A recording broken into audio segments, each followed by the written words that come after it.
내가 주의 공의를 내 심중에 숨기지 아니하고 주의 성실과 구원을 선포하였으며 내가 주의 인자와 진리를 많은 회중 가운데에서 감추지 아니하였나이다. 여호와여, 주의 긍휼을 내게서 거두지 마시고 주의 인자와 진리로 나를 항상 보호하소서. 아멘. 찬송가 10장 하나님께 찬양드립니다.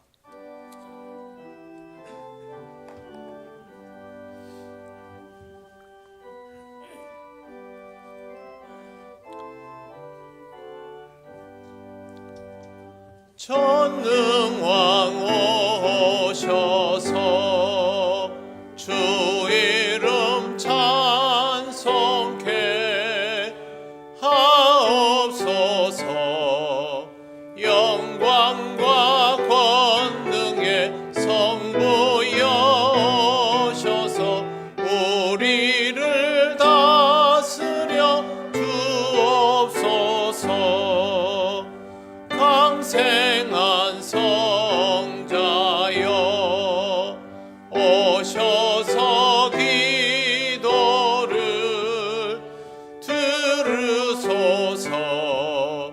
택하신 백성들 복 내려주시고 거룩한 마음을 주옵소서. 위로의 주 성령 오셔서 큰 증거 주옵소서. 전능한 주시여 각 사람 맘에서 떠나지 마시고 계십소서. 성삼위일체께 한없는 찬송을 드립니다. 존귀한 주님을 영광 중 배웠고 영원히 모시게 하옵소서. 아멘. 성시교독 125번입니다.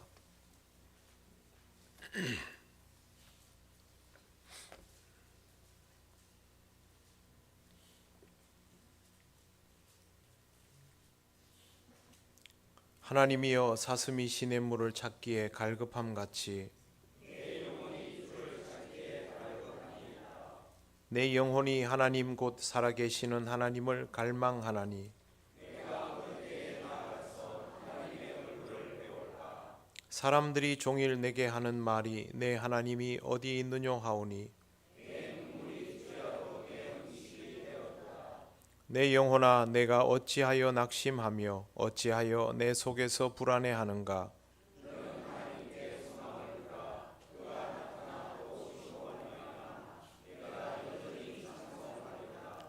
낮에는 여호와께서 그의 인자하심을 베푸시고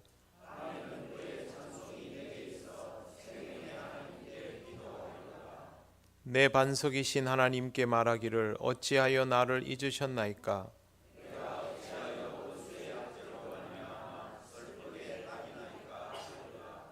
내 뼈를 찌르는 칼같이 내 대적이 나를 비방하여 늘 내게 말하기를 내 영혼아, 내가 어찌하여 낙심하며 어찌하여 내 속에서 불안해하는가.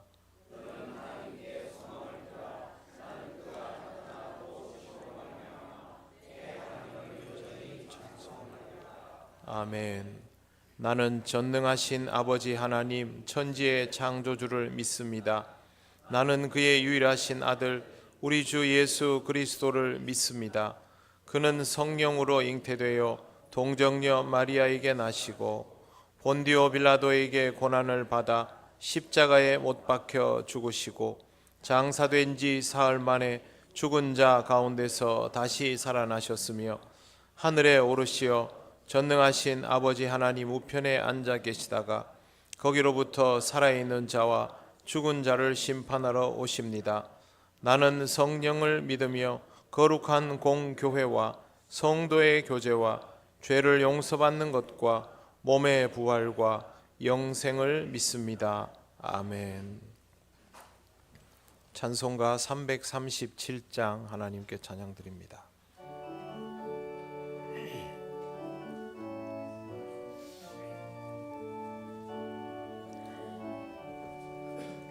내 모든 시험 무거운 짐을 주 예수 앞에 아뢰이면 근심에 쌓인 날 돌아보사 내 근심 모두 맡으시네. 무거운 짐을 나 홀로 지고 견디다 못해 쓰러질 때 불쌍히 여겨 구원해 주리. 은혜의 주님 오직 예수. 내 모든 괴로움 닥치는 환난 주 예수 앞에 아뢰이면 주께서 친히 날 구해 주사 넓으신 사랑 베푸시네. 무거운 짐을 나 홀로 지고 견디다 못해 쓰러질 때 불쌍히 여겨 구원해 주리. 은혜의 주님 오직 예수.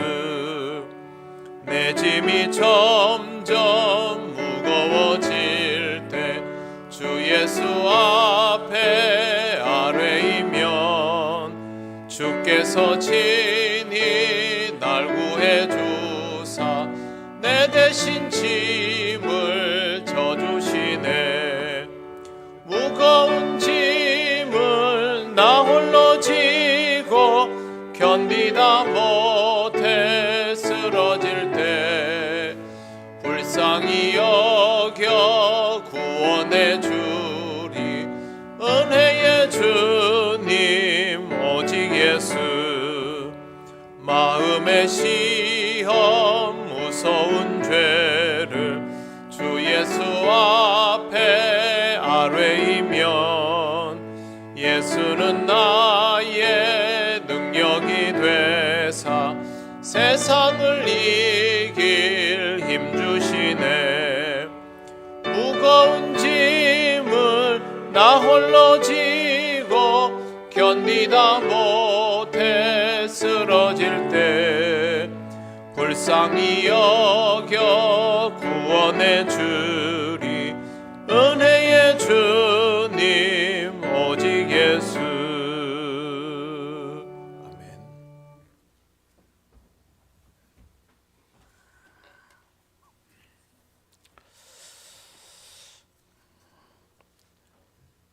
저희들이 기도와 찬양을 받으시기에 합당하신 구원의 하나님, 인류의 죄를 사하시려고 이 땅에 주 예수 그리스도를 보내주심을 감사드립니다. 하나님의 아들이 우리의 죄를 대신 지시고 죽임을 당하심으로 우리에게 평화와 구원이 있게 되었음을 믿습니다. 이 은혜에 감사하며 이 시간 하나님께 마음과 정성을 다하여 저희들 예배 드리오니 이 예배를 받아 주시옵소서. 사랑의 주님, 십자가를 지신 주님을 생각한다 하면서도 사랑이 필요한 곳에 사랑을 베풀지 못하고 살았던 저희들이었습니다. 저희들이 진정 주님을 본받는 삶을 사는 선택된 주님의 백성인지 저희 자신을 돌아보게 하시고 인애하신 주님을 앙망하며 통회하오니 용서하여 주시옵소서. 세상의 죄를 지시기 위하여 어린 양으로 오신 주님, 저희 죄를 친히 담당하시기 위하여 고난의 자리로 나아가신 주님의 순환을 기억하는 사순절입니다. 죄 없으신 주님이 왜 그토록 혹독한 수치와 멸시를 받으셔야만 했는지 온몸으로 느낄 수 있는 사순절이 되게 하시고 주님의 그 십자가 정신을 기억하며 저희들도 주님의 고난에 동참하는 사순절이 되게 하여 주옵소서. 저희를 위하여 모든 것을 내어주신 주님의 희생을 기억하며 저희들도 내어줌의 삶을 실천할 수 있게 하시고, 저희를 사랑하시되 끝까지 사랑하신 주님의 사랑을 본받아 저희도 사랑할 수 없는 사랑까지 사랑할 수 있게 하여 주옵소서. 또한 주님의 용서와 눈물이 있었기에 저희의 죄가 사해졌듯이 저희들도 용납할 수 없는 것까지 품고 용서할 수 있는 사순절을 보내게 하옵소서. 이 사순절이 끝나는 날 저희들에게도 주님의 흔적을 발견할 수 있게 하옵소서. 하나님 아버지, 우리 통영교회를 기억하시고 지금까지 함께 하시며 크게 성장할 수 있도록 역사하셔서 감사드립니다. 올 한 해도 저희 교회에서 여러 가지 계획하며 기도하며 실천하고 있습니다. 더 부흥하게 하시고 민족 복음화를 위해 더욱 귀하게 쓰임받는 우리 통영교회가 되게 하여 주옵소서. 하나님 아버지, 저희 교회의 각 기관들과 부서들 그리고 구역들을 기억하여 주시옵소서. 아름다운 교제를 나눌 뿐 아니라 각 기체들이 몸된 교회를 위하여 쓰임받게 하여 주옵소서. 사랑의 하나님, 저희 통영교회에 연로한 어르신들 많습니다. 하루하루 생활할 때에 기쁘고 즐겁게 하여 주시고 건강 지켜 주시기를 원합니다.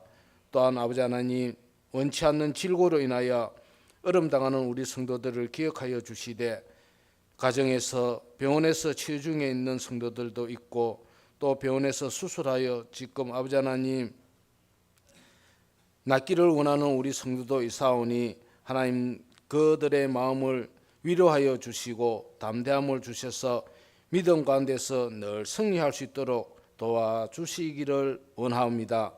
이 시간 담임 목사님 영육간에 강건하게 하시고 오늘도 말씀을 준비하여 말씀을 전하실 때 듣는 저희들에게 하나님의 나라의 신령한 비밀을 깨달는 귀한 시간이 되게 하여 주옵소서. 우리를 구원하여 주시기 위하여 이 땅에 오신 예수 그리스도의 이름으로 기도드려옵나이다. 아멘.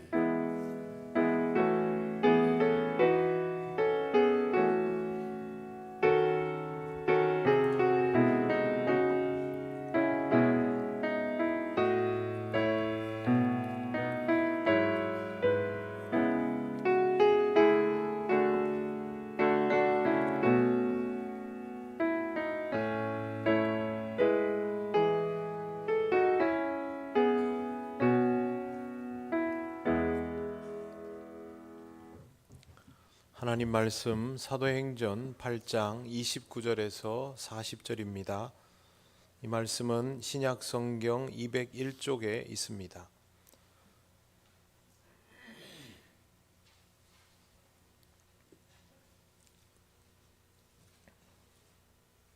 사도행전 8장 29절에서 40절 말씀을 봉독합니다. 성령이 빌립더로 이르시되 이 수레로 가까이 나아가라 하시거늘 빌립이 달려가서 선지자 이사야의 글 읽는 것을 듣고 말하되 읽는 것을 깨닫느냐 대답하되 지도해 주는 사람이 없으니 어찌 깨달을 수 있느냐 하고 빌립을 청하여 수레에 올라 같이 앉으라 하니라.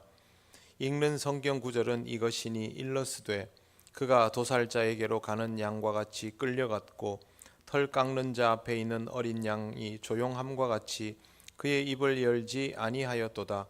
그가 굴욕을 당했을 때 공정한 재판도 받지 못하였으니 누가 그의 세대를 말하리요. 그의 생명이 땅에서 빼앗김이로다 하였거늘 그 내시가 빌립에게 말하되 청컨대 내가 묻노니 선지자가 이 말한 것이 누구를 가리킴이냐 자기를 가리킴이냐 타인을 가리킴이냐.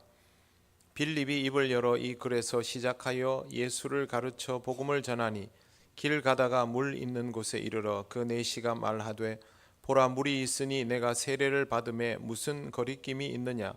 이에 명하여 수레를 멈추고 빌립과 내시가 둘 다 물에 내려가 빌립이 세례를 베풀고 둘이 물에서 올라올새 주의 영이 빌립을 이끌어 간지라. 내시는 기쁘게 길을 가므로 그를 다시 보지 못하니라. 빌립은 아소도에 나타나 여러 성을 지나 다니며 복음을 전하고 가이사랴에 이르니라. 아멘. 기도드리겠습니다. 하나님 감사합니다. 오늘도 주신 말씀을 우리가 함께 나눕니다. 성령께서 우리를 인도하셔서 전하고 듣는 가운데 이 말씀의 의미를 깨닫는 은혜가 있게 하옵소서. 예수님 이름으로 기도드립니다. 아멘. 우리가 굉장히 많이 사용하는 단어 중에 하나가 복음입니다. 복음을 전해받고 복음을 소유하며 살아가는 사람들이어야 하니 이 단어를 자주 사용하는 것이 지극히 당연합니다. 이런 이유로 인해서 우리는 복음주의 교회라고 불립니다. 우리 스스로 복음주의 교회라고 부르기도 합니다. 복음주의는 원래 성경 중심의 삶을 주장하는 종교개혁 정신을 일컫는 말이었습니다. 성경이 중요하다라는 말은 곧 복음이 중요하다라는 말이기 때문입니다. 그런데 현대 기독교에서 이 복음주의는 두 갈래로 좀 나뉩니다. 아주 보수적으로 축자 영감을 지지하는 쪽과 또 우리 교단처럼 하나님의 말씀이 분명하지만 유기적인 영감을 지지하는 입장으로 다소 나뉘어져 있습니다. 입장은 좀 다를 수 있습니다. 그러나 중요한 것은 그토록 중요하게 여겨 이름까지 붙여진 복음주의 교회라면 그 교회에 다니는 성도들은 복음에 대하여 충분한 이해를 가지고 있을까 하는 것입니다. 이름은 복음주의 교회라고 되어 있는데 그 교회의 구성원들이 복음에 대하여 준비되어 있지 않다면 그건 뭔가 잘못된 것이겠지요. 복음으로 충만하다라는 것을 어떻게 알 수 있을까요? 복음으로 충만하면 복음을 전할 기회가 주어졌을 때 복음을 전할 수 있을 것입니다. 그럴 만한 준비가 되어 있으니까 가능한 일이죠. 하지만 복음으로 충만하지 못하다면 기회가 주어져도 전할 수가 없습니다. 어쩌면 그것이 복음 전할 수 있는 기회가 아니라고 생각할 수도 있습니다. 여러분은 복음에 대한 준비가 되어 있는 사람입니까? 혹시 여러분에게 그렇게 복음 전할 기회가 여러 번 있었다는 것을 기억하십니까? 오늘은 그 부분을 생각하면서 말씀 앞으로 나아오시기 바랍니다. 예루살렘 교회가 점점 견고해져 갔지만 스데반의 순교 이후에 박해가 심해지면서 결국 사도들만 남기고 모든 성도들이 유대와 사마리아로 흩어지게 됩니다. 그런데 분명히 박해를 피해서 흩어진 것이지만 그것이 오히려 복음을 전하는 기회가 되었음을 알 수가 있습니다. 오늘 말씀 앞부분으로 가시면 8장 4절을 한번 찾아보십시오. 같이 읽어보겠습니다. 그 흩어진 사람들이 두루 다니며 복음의 말씀을 전할세. 복음의 말씀이라고 구체적으로 명시되어 있습니다. 이 말은 초대교회 사람들이 어떤 상황에도 복음을 전할 준비가 되어 있었다라는 뜻입니다. 복음을 전할 준비가 되어 있지 않다면 그들의 흩어짐은 절망적인 도피 생활에 불과했을 것입니다. 복음적인 사람은 곁에 누구를 붙여주면 복음을 전합니다. 그들이 살아가는 모든 자리가 복음 증거의 현장이 됩니다. 예루살렘 교회 교인들의 흩어짐은 결국 교회의 확장이 되었습니다. 그렇다면 이 사람들은 복음 전할 준비가 되어 있는 사람들입니다. 이제 여러분 5절과 6절을 함께 보시겠습니다. 자, 5절 6절 같이 한번 읽어보겠습니다. 시작. 빌립이 사마리아 성에 내려가 그리스도를 백성에게 전파하니 무리가 빌립의 말도 듣고 행하는 표적도 보고 한 마음으로 그가 하는 말을 따르더라. 아멘. 사람들은 이 구절을 보면서 성령이 역사하시니 복음이 막 전해지는 것 아닌가라고 생각합니다. 그런데 그렇게 단순하지 않습니다. 성령이 임하시면 우리가 갑자기 복음의 내용을 소유하게 되는 것이 아니기 때문입니다. 성령의 임재는 내가 들은 복음을 사모할 때 이루어집니다. 복음을 듣지도 않고 사모함도 없는 사람에게 성령은 임하시지 않습니다. 나중에 베드로와 요한이 사마리아에 와서 이미 세례를 받은 사람들에게 안수할 때 성령의 임재가 이루어지는 것을 봅니다. 이 모든 과정이 14절 말씀에 있는데요. 여기에 있는 것처럼 하나님의 말씀을 받고 나서 이루어지는 일들입니다. 그러면 복음이 먼저 자리를 잡아야 한다라는 뜻이죠. 과정은 이렇습니다. 선포되는 하나님의 말씀을 듣고 그것을 염두에 두면서 성경을 읽고 그 성경 말씀을 묵상하면서 성령님의 역사를 기다리는 것입니다. 이것으로 인하여 복음에 대한 준비가 이루어집니다.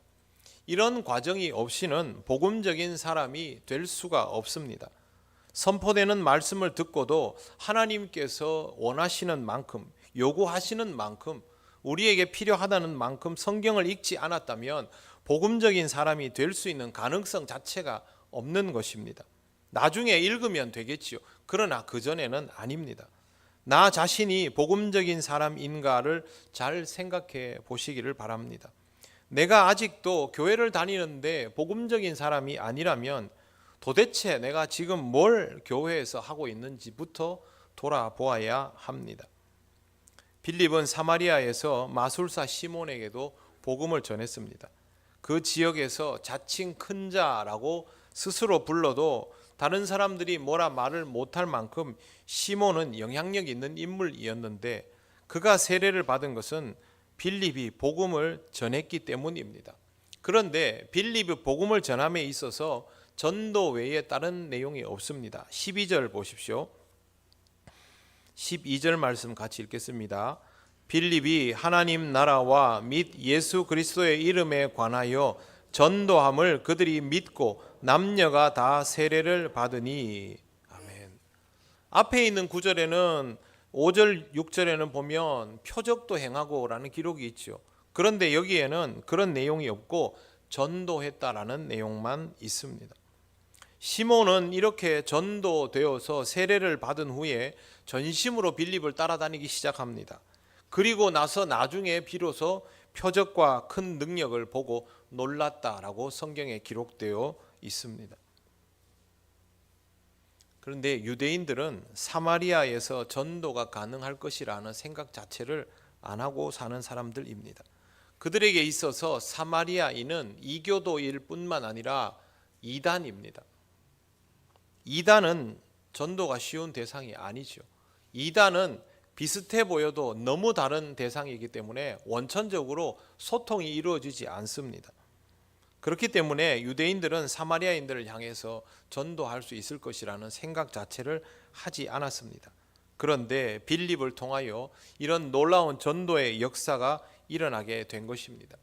결국 사도들은 복음을 받아들인 사마리아인들이 성령의 임재 가운데 살아야 함을 깨닫고 베드로와 요한을 파송해서 성령 받기 위해서 기도합니다. 그리고 성령의 임재가 사마리아 사람들에게도 이루어졌습니다. 이때 성령 임재의 광경이 너무 특별했기 때문에 마술사 시몬이 자기 출신 때문에 거기에 혹해가지고 이걸 돈으로 사려고 하다가 곤욕을 치르기도 합니다. 생각지도 않은 사마리아에서 복음의 분위기가 무르익어 가고 있습니다. 이렇게 영적인 분위기가 무르익어 갈 때 주의 사자가 빌립에게 임하였습니다. 주의 사자는 빌립에게 사마리아의 사역을 마무리하고 남쪽으로 가라고 지시합니다. 그런데 지정해 준 장소가 광야였습니다. 예루살렘에서 가사로 내려가는 길인데요. 지금 사마리아 지역에 이제 막 복음이 전해지고 사람들이 예수를 믿고 성령 받고 사역을 하기 시작하고 그러면 예루살렘 교회가 흩어져도 새로운 거점 교회가 생길 수 있는 타이밍 아닙니까? 그런데 왜 광야로 보내셨을까요? 처음에 빌립은 이 처사를 받아들이기 쉽지 않았을 것입니다. 그러나 광야로 보내어졌습니다. 광야는 아무도 만날 수 없는 곳이죠.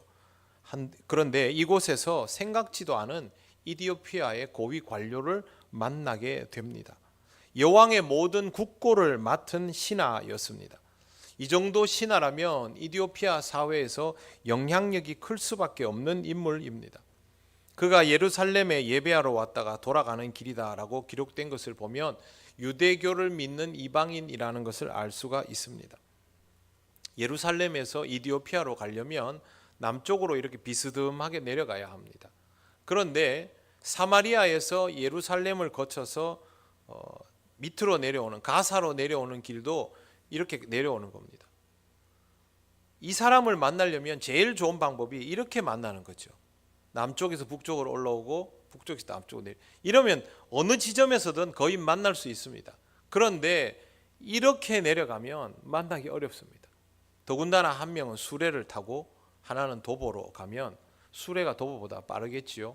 그러면 빌립이 먼저 그곳에 있지 않으면 못 만나게 되는 겁니다. 주의 사자가 빌립이 그 자리에서 이 만남을 경험할 수 있도록 미리 알려주었다라는 것을 추정해 볼 수가 있습니다. 만나 보았더니 이 사람은 수레에서 이사야서를 읽는 중이었습니다. 여기에서 성령님이 빌립에게 명령하십니다. 이제 29절을 보십시오. 29절 한번 읽어보겠습니다. 성령이 빌립더러 이르시되 이 수레로 가까이 나아가라 하시거늘.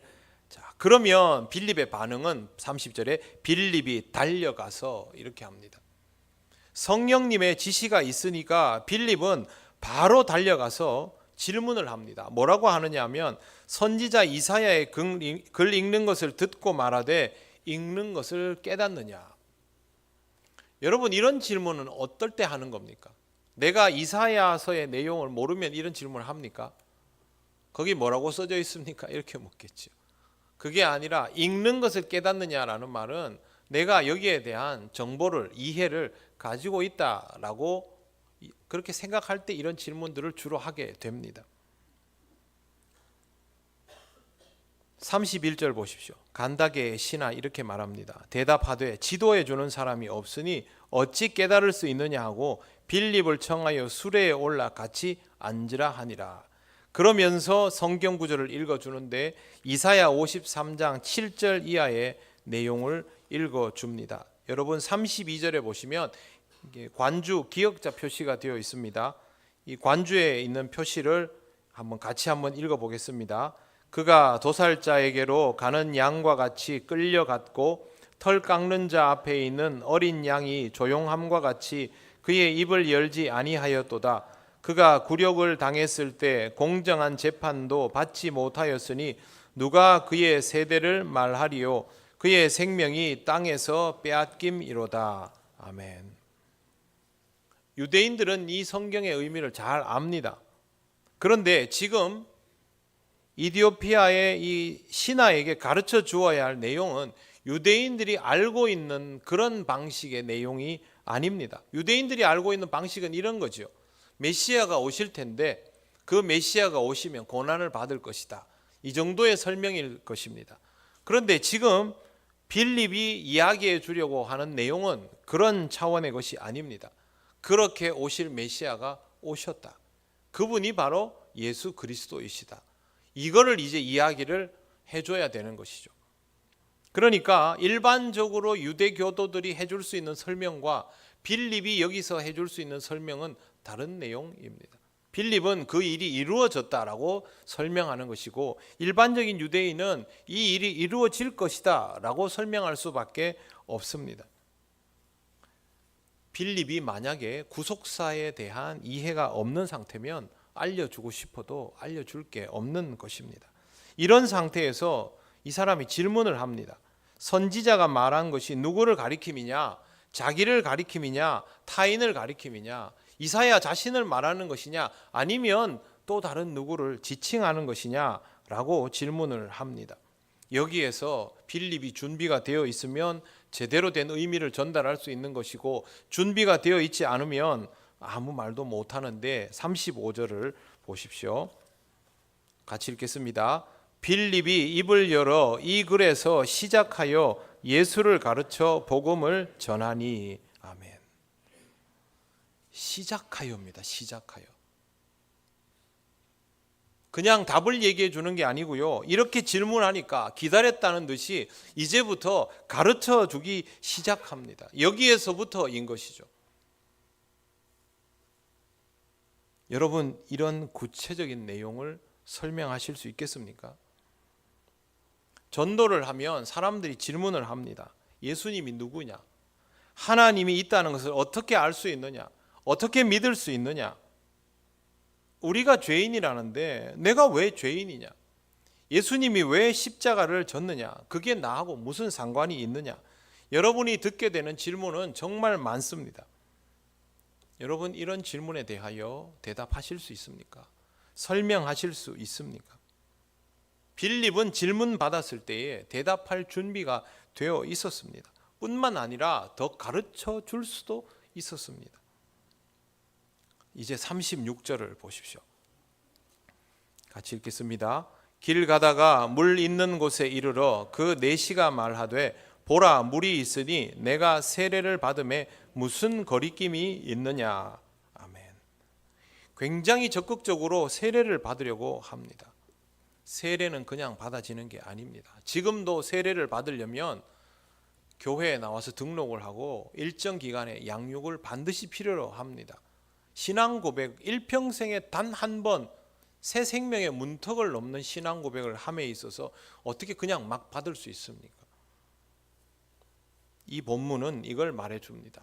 길지도 않은 이 시간 안에 내시는 빌립으로부터 필요한 이야기들을 모두 들었고 더 나아가서 양육까지 받게 되었다는 뜻이죠. 세례를 결심할 만큼, 내가 지금 여기서 세례 받는데 문제 있습니까?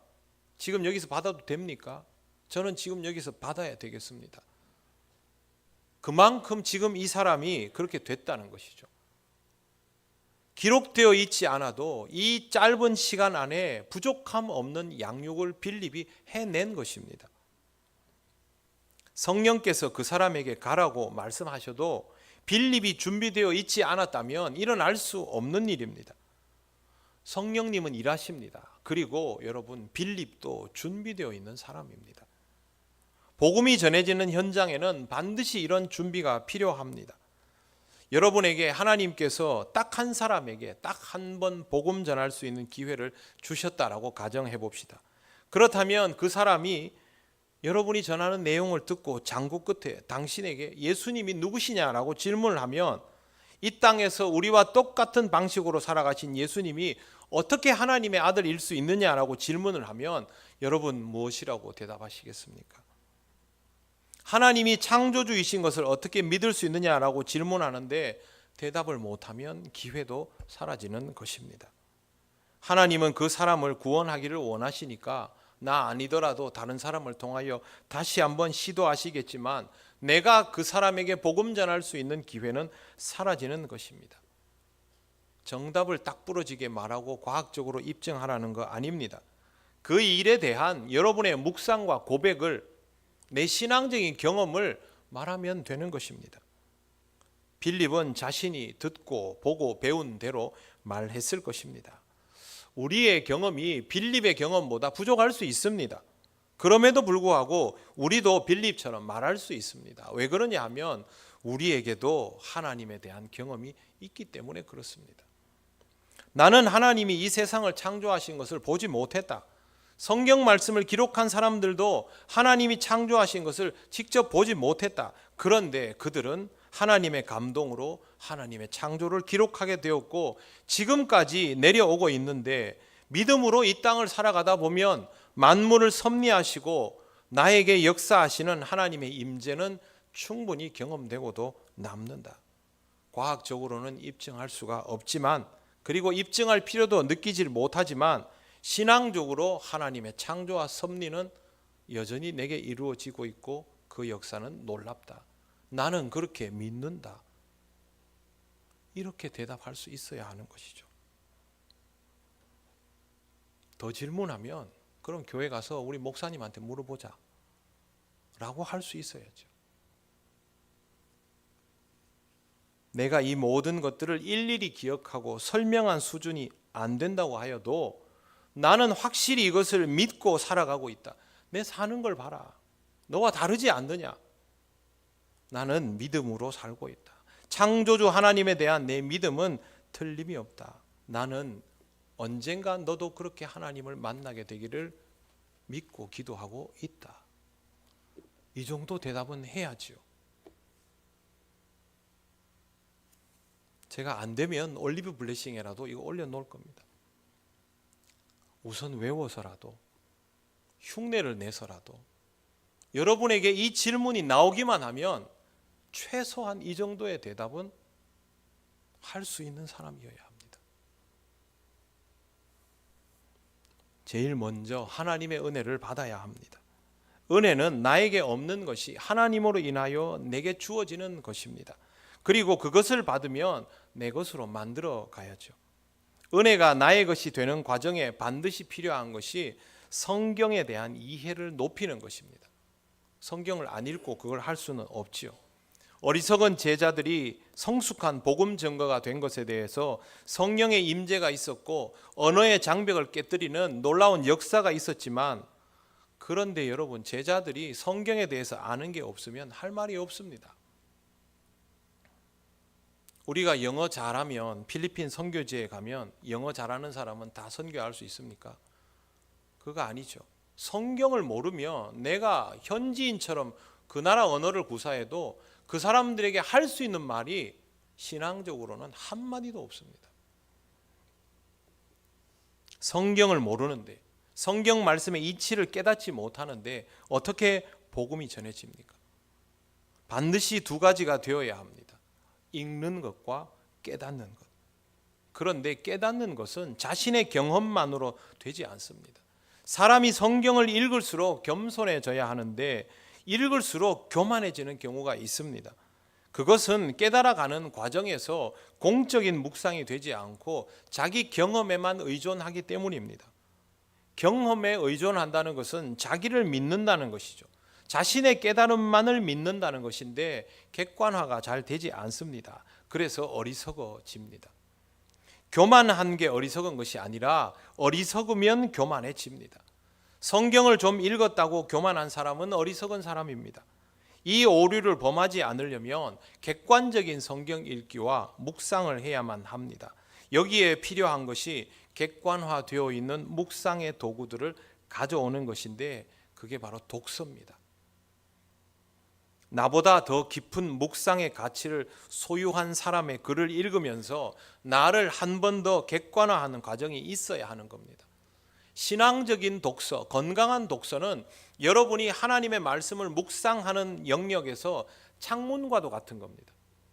이 창문이 있어야 환기를 시키고 계속해서 정화를 이루죠.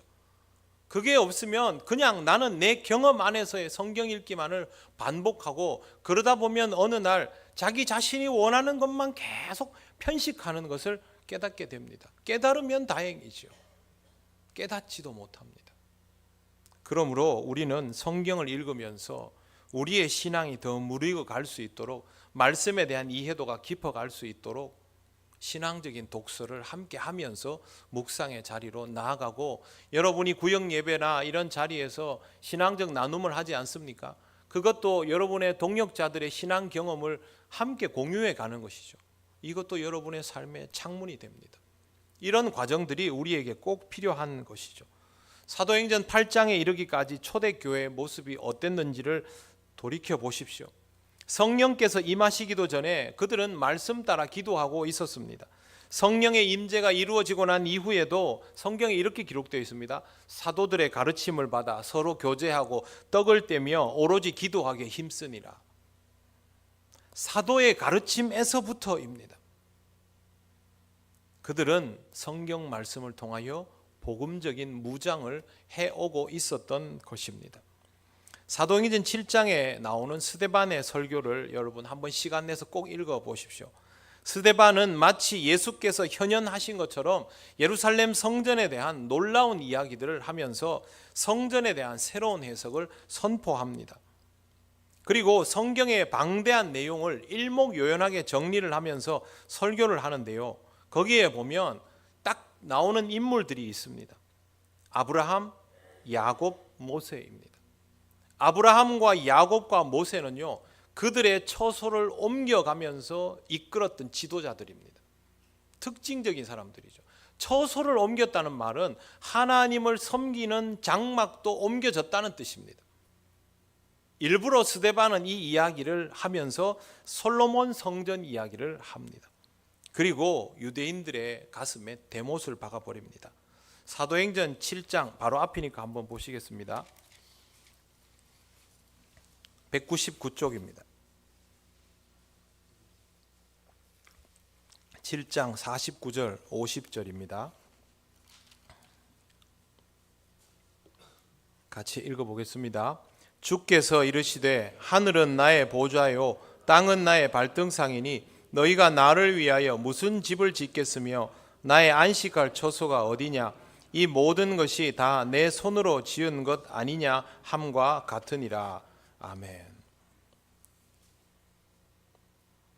그들이 그토록 소중히 여기던 예루살렘 성전을 이 한 구절을 인용하면서 이사야 66장 1절입니다. 그거 인용하면서 한마디로 무력화시켜 버립니다. 반박을 하면 좋겠는데 성경 말씀을 인용하니까 반박도 못합니다. 이러고 나서 51절에 이렇게 말합니다. 목이 곧고 마음과 귀에 할례를 받지 못한 사람들아 너희도 너희 조상과 같이 항상 성령을 거스르는 도다. 총체적으로 부정해버리죠. 예루살렘 성전만 쳐다보고 거기만 왔다 갔다 하면서 신앙생활을 한다고 했는데 조상들이나 너희나 다 똑같다. 틀린 말이 없으니 더 화가 납니다. 화가 머리끝까지 치밀어 오른 유대인들은 결국 스데반을 끌어내어서 돌로 때려 죽였습니다. 스데반은 이방 지역 출신이었지만 분명히 유대인이었는데 불신앙을 지적당하자 동포를 이렇게 죽여버린 것입니다. 그런데 여러분, 스데반은 교회에서 가르치는 직분에 있던 사람이 아닙니다. 앞서 설명했던 빌립도 가르치는 직분에 있던 사람이 아닙니다.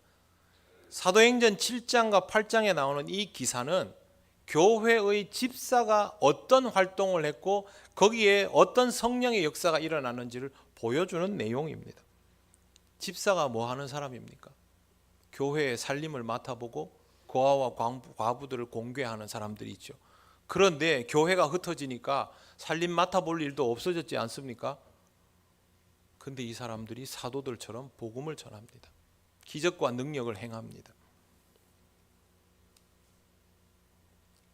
그들이 이런 역할을 할 수 있을 정도로 훈련되고 준비된 사람이었다는 것입니다. 지금 이 시대에 전도가 어려운 이유는 단순히 사람들이 거부하기 때문이 아닙니다. 기회가 있어도 준비되어 있지 못한 것이 더 큰 원인입니다. 교회의 신도수는 날마다 감소하는데 왜 이단들은 그렇게 폭발적으로 증가하는지 잘 생각을 해보십시오. 그들은 복음이 없는 사람들입니다. 복음이 없는 사람들이 저렇게 위력을 떨치는데 복음을 가지고 있는 우리가 위력이 없다면 복음이 가짜입니까? 우리가 가짜입니까?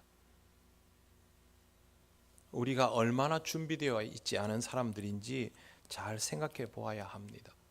가짜가 진짜를 능가하면 진짜가 정말 진짜인지 고민해야 되지 않겠습니까? 이제는 정말 복음으로 준비되어 있어야 합니다. 말은 잘 합니다. 건강한 교회는 이래야 하고 건강한 교회는 저래야 하고 하나님의 말씀을 통하여 배우고 익힌 교회의 정의를 내 마음에 품지 못하면 그게 요즘 말로 하는 뇌피셜입니다. 그게 먼저가 아니라 복음으로 충만한 사람이 되어야 하는 것입니다. 말씀을 듣고 나면 그 말씀을 따라서 성경을 읽어 나가고 성경이 나를 이끄시는 대로 묵상해 나가며 교회를 통하여 양육을 받고 그렇게 복음을 전하고 가르칠 수 있는 사람이 되어야 합니다. 우리 교회에 특출난 누구누구 아닙니다. 여러분 빌립과 스데반이 특출난 누구누구가 아닙니다. 그들 중에 하나입니다. 양육을 요구하십시오. 성장하고 싶으면 요구하십시오. 질문을 자꾸 하십시오. 성경 말씀은 몰라도 되는 내용이 아닙니다. 이걸 모르고 교회를 다니면 어떻게 하자는 겁니까? 교회 나오고 얼마 안 돼서 모르는 거야. 시간이 지나면서 내가 일정한 과정을 말씀과 함께 가면 해소가 되겠지만 10년이 지나고 20년이 지나고 30년이 지났는데도 모르면 문제가 큰 것이죠. 우리는 타인의 신앙을 관전하는 사람이 아닙니다. 신앙으로 살아가는 사람들입니다. 그렇기 때문에 반드시 복음이 제대로 충만한 상태를 이루기 위해서 노력하고 준비되어 있어야 합니다. 여러분 복음 전하면서 말문이 막혔던 경험이 한 번씩은 다 있을 겁니다. 또 그러면 안 되는 겁니다. 가족을 위해서 기도하고 가족에게 또 이야기하면 여러분의 가족이 교회를 나가기 싫어서 아마 온갖 질문들을 쏟아부을 겁니다. 그 질문에 대한 답을 할 수 있는 사람이 되시기를 바랍니다. 그래야 여러분의 자녀에게도 복음으로 말할 수 있습니다. 그렇지 않으면 우리 자녀에게도 복음으로 말할 수 없습니다. 사랑하는 성도 여러분, 더 늦기 전에 생명의 말씀으로 구원받았다는 말만 꾀꼬리처럼 하지 말고 그 말씀을 자신의 것으로 만들어가는 복음의 사람이 되시기를 바랍니다. 기도드리겠습니다. 하나님 감사합니다. 오늘도 우리에게 기회를 주셔서 다시 한번 이 말씀 묵상하며 우리 안에 자리 잡아 있어야 할 복음에 대하여 생각하게 하시니 감사합니다. 복음적인 사람이 되게 하여 주시옵소서. 우리가 해야 할 일을 하게 하시옵소서. 성경을 읽는 것을 당연히 여기고 귀히 여기며 기쁘게 여기게 하시옵소서. 우리의 모든 성경 읽는 시간과 묵상하는 시간을 인도하여 주실 줄 믿사오며 예수님 이름으로 기도드립니다. 아멘. 찬송가 520장 찬양하시며 봉헌하시겠습니다.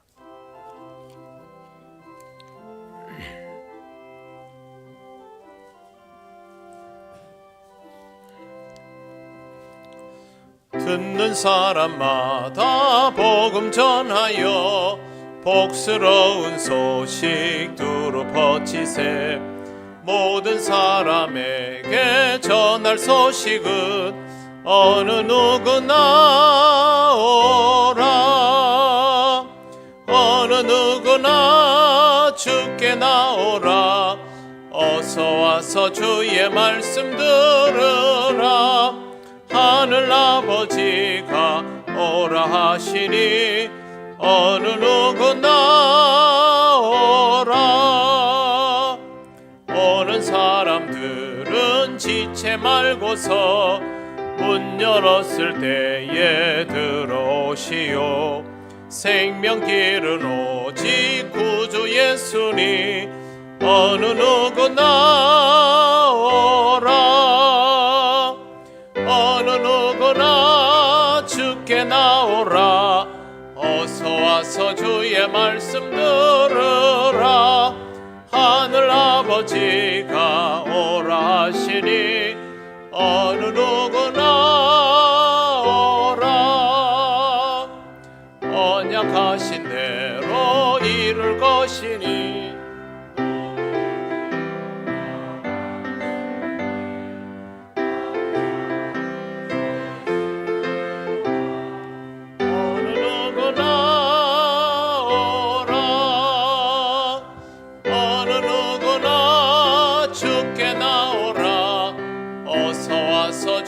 말씀 들으라.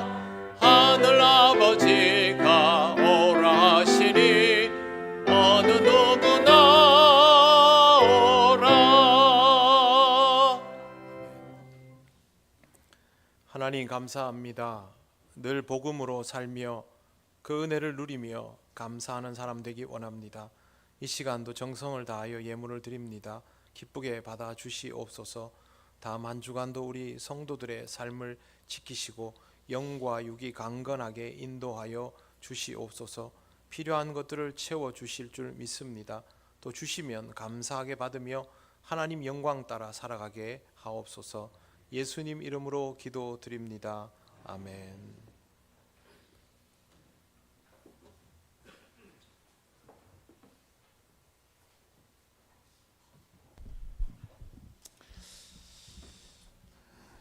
교회 소식 알려드리겠습니다. 예배에 오신 모든 분을 환영합니다. 처음 오신 분은 새가족부의 안내를 받으시기 바랍니다. 예배 사순절 둘째 주일입니다. 신앙적인 사람으로 살아갈 수 있도록 말씀 묵상과 이웃 사랑의 생활을 실천하시기 바랍니다. 사순절 묵상 달력이 필경대에 준비되어 있습니다. 두 번째, 진주남로의 남성교회 연합회 순회 헌신 예배가 오늘 오후 2시 30분에 저희 교회 본당에서 있습니다. 우리 성도님들 오후 예배 때 많이 참석해 주시기 바랍니다. 우리 이창식 집사님이 수석 부회장님이신데 이렇게 우리가 많이 참석하셔서 예배에 하나님께 영광 올려드리는 귀한 시간이 되시기 바랍니다. 세 번째, 전 교인 첫날 새벽 기도회가 3월 1일 금요일 오전 5시 30분 본당에서 있겠습니다. 기도는 류미자 권사님께서 준비해 주시면 감사하겠습니다. 모임 정기당회가 오늘 낮 12시 30분 목양실에서 있겠습니다. 두 번째, 구역장 건찰 모임이 오늘 오후 1시 30분 제1교육관에서 있겠습니다. 세 번째, 리더 모임 오늘 오후 예배 후에 본당에서 있습니다. 네 번째, 재직회 다음 주일 2부 예배 후에 본당에서 있겠습니다. 안내 강당 꽃장식 김혜경 권사님께서 해주셨는데 오늘 남성교회 연합회 순회 헌신 예배가 있도록 해서 아마 이렇게 한 것 같습니다. 너무나도 감사드립니다. 우리 김혜경 권사님 가정을 위해서 늘 기도 많이 해주시기 바랍니다. 성도학교 개강이 2월 27일 화요일부터 12주간 있습니다. 과목 일시 강사는 주보로 참조해 주시고 많은 성도님들이 참여하셔서 우리 강사님들이 신바람 날 수 있도록 하시고 또 은혜 받는 시간이 되셨으면 합니다. 이웃 초청 카드가 이웃 가족 초청서를 작성해 주셔서 제출해 주시기 바랍니다. 3월 성경 읽기표가 필경대에 준비되어 있습니다. 가져가셔서 성경 많이 읽으시기 바랍니다. 추가로 한 4가지 더 말씀드리겠습니다. 3월 2일 토요일 오전 9시에 교회 대청소가 있습니다. 대상은 2.3 남성교회 마리아 윤희계가 되겠습니다. 넣으셔서 이렇게 대청소에 임해 주시면 감사하겠습니다.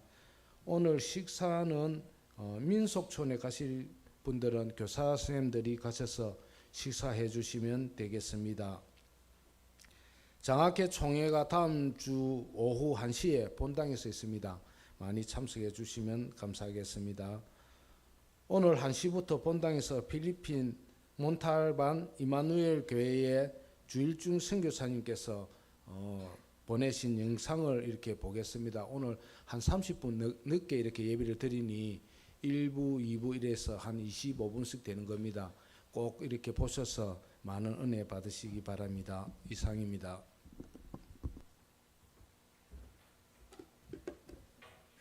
네, 오늘 1시에 보시게 될 영상은 우리 필리핀 단교 선교 다녀온 그 빈민가 몬탈반에서 사역을 하시는 우리 교단 선교사님이십니다. 그래서 우연히 이 영상을 입수하게 되어서 마침 기회가 좋아서 보고 함께 또 은혜를 나누고자 합니다.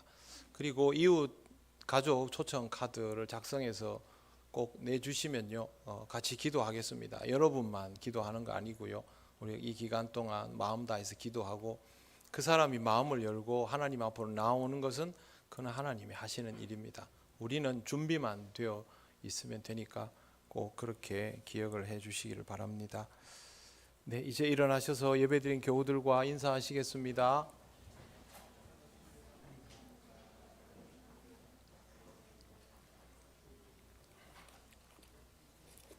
찬송가 635장 주기도문 찬양 드립니다.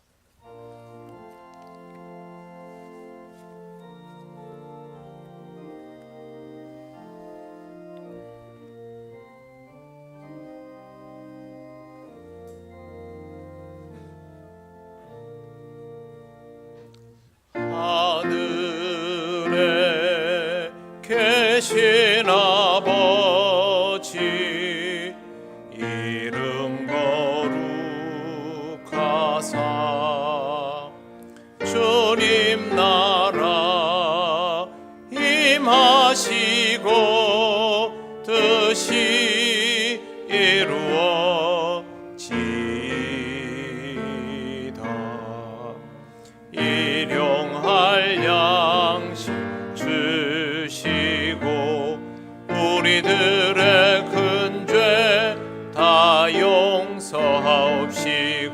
또 시험에 들게 마시고 악에서 구원하소서. 내게 주의 나라 주의 권세 주의 영광 영원히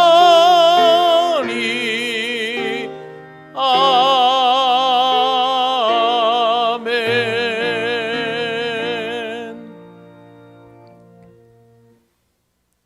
우리 주 예수 그리스도의 크신 은혜와 하나님 아버지의 놀라우신 사랑과 성령님의 교통하시고 인도하여 주심이 오직 하나님께 영광 돌리기를 원하며 복음으로 준비되어 살아가기를 원하는 이 시간 예배하는 권속들 위에 영원토록 함께 하시기를 간절히 축원하옵나이다. 아멘.